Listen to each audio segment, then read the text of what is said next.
Hi everyone, my name's Nicole and this is my presentation on Lake Erie and algal blooms.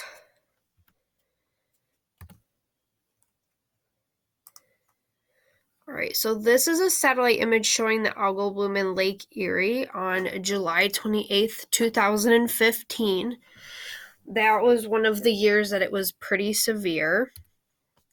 Alright, ways to help algal blooms in Lake Erie: restoring the black swamp, reducing the amount of phosphorus draining into the lake, and educating the public.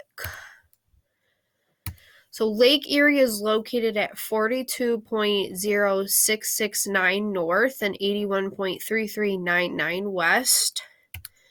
Forms a boundary between Canada and 4 U.S. states: Michigan, Ohio, Pennsylvania, and New York.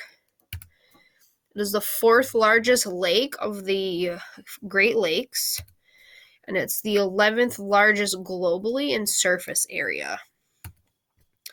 So this is a satellite image taken from NOAA on September 12th of this year.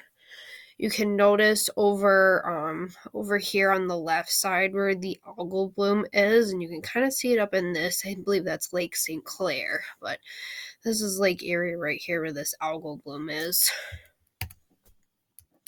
So Lake Erie occupies a basin that was carved out by rivers and glaciers over the Ice Age periods. Was one of the first Great Lakes to be uncovered during the last retreat of glacial ice. Was about 4,000 years old and was actually named after a group of Indians who lived on the shoreline. So the Erie Indians lived around the southern shores of the lake.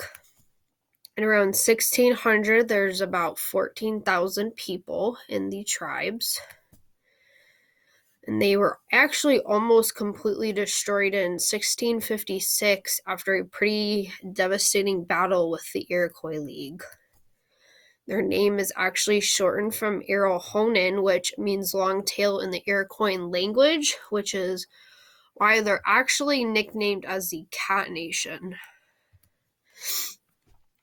So this map shows you a lot of the different groups in just the northeast area, but obviously the Lake Erie Indians over here on the southern shore of the lake is what we kind of are worried most about right now.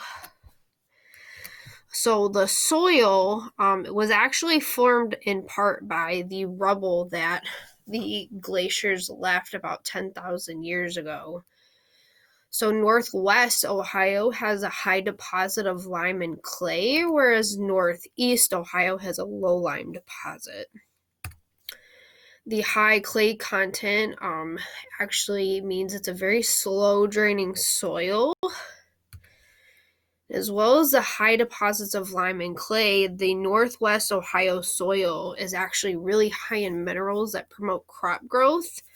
They grow soybeans, corn, and wheat in that area mostly.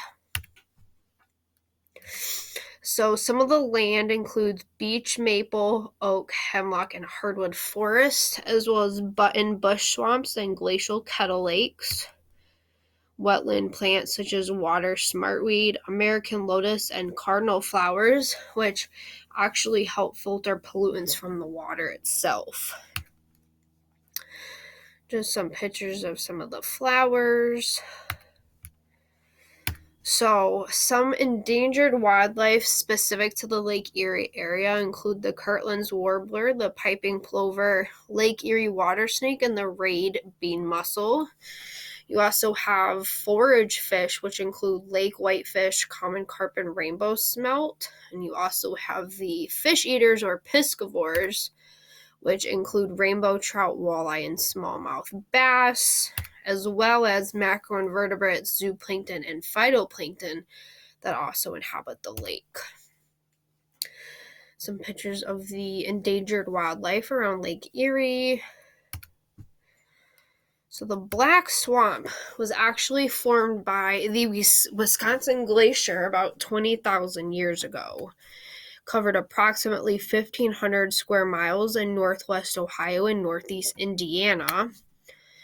It was actually named after the decomposing leaves and plants that would fall into the swamp, which would make the water really black and kind of murky and thick, which actually made it very difficult for travelers to get through.